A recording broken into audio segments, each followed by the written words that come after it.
तो कौन सी सिचुएशन में इम्प्लांट हमें कराना चाहिए? जहाँ पे भी किसी कारणवश किसी पेशेंट का टूथ मिसिंग है, या कभी एक्सट्रैक्ट हो गया, या फ्रैक्चर्स, कुछ लोग जैसे क्या करते हैं कि कोई भी हार्ड चीज़ खा रहे हैं और बाई चांस टूथ ऑलरेडी वो ब्रेक हुआ हुआ था कहीं से और वो बीच से फ्रैक्चर हो गया, तो उन केसेस में टूथ एक्सट्रैक्ट होता है, तो वहाँ पे एक स्पेस बन जाता है। अब स्पेस बनने से दिक्कत क्या है कि लेट्स से कि हम एक सिनेरियो लेते हैं कि हम वहाँ पे इम्प्लांट नहीं प्लेस करते हैं और उसको एज इट इज़ छोड़ देते हैं। जैसे कि बहुत सारे पेशेंट्स जो हम देखते हैं, तो उसमें होता क्या है कि जो आगे और पीछे वाले टूथ होते हैं वो माइग्रेट करना शुरू कर देते हैं जहाँ पे स्पेस होता है, और ऊपर वाला जो हमारा टूथ होता है उसमें ग्रेविटी एक्ट करती है, तो उससे वो नीचे आने लग जाता है।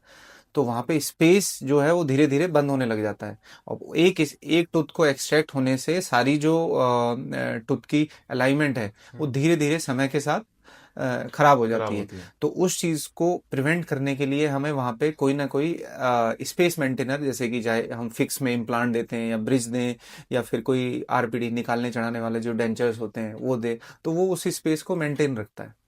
तो अब जहाँ पे बोन अच्छी है, टूथ एक्सट्रैक्ट हुआ और बोन का कोई लॉस नहीं है, तो वहाँ पे हम इम्प्लांट प्लेस कर सकते हैं।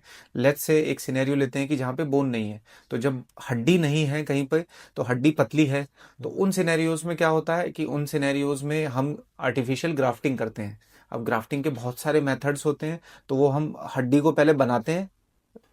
जैसे सपोज करिए कि हमारी हड्डी का एक डायमीटर होता है कि जो जितनी ज़्यादा अच्छी चौड़ी हड्डी होगी उतना अच्छा, उतना चौड़ा इम्प्लांट हम डाल सकते हैं, क्योंकि जितना चौड़ा इम्प्लांट होगा और लेंथ में जितना बड़ा इम्प्लांट होगा उतना ही वो लोड बियर कर सकता है। और मुंह के अंदर जो हमारी जो फोर्स होती है वो लगभग 350 450 किलोग्राम तक की फोर्स मेजर हुई है। जब इतनी हाँ, ज्यादा? हाँ जी, जब हम खाना खाते हैं या च्यू करते हैं कोई भी एक्सेसिव हार्ड चीज़ है कुछ, तो 350 किलोग्राम तक की फोर्स जो है हमारे जॉज में जनरेट होती है, वो बहुत ज़्यादा फोर्स होती है। बहुत ज्यादा है ये तो। हाँ, बस डेंटल इम्प्लांट में और नॉर्मल टूथ में बस एक ही डिफरेंस है। वो क्या? डिफरेंस क्या है? जब इम्प्लांट हड्डी के अंदर ऑस्टियो इंटीग्रेट, मतलब पूरा हड्डी उसके चारों तरफ बन जाती है, तो वो मूव नहीं कर सकता। अब हमारा जो टूथ होता है, भगवान ने वो इस तरह से बनाया है, उसके अंदर कुशन होता है। बोन और टूथ के बीच में एक पतली सी लेयर होती है जिसे हम पीडीएल कहते हैं, पेरियोडोंटल लिगामेंट। तो वो करता क्या है, जब आप खाना खाते हैं तो कुशन की तरह बहुत हल्का सा कंप्रेस होता है। बट इम्प्लांट में वो चीज़ नहीं होती, वो कंप्रेस नहीं हो सकता। तो इसीलिए उसका जो ऑक्लूजन, जब ऑक्लूजन दिया जाता है, तो उसमें थोड़ी सी मॉडिफिकेशंस करी जाती हैं।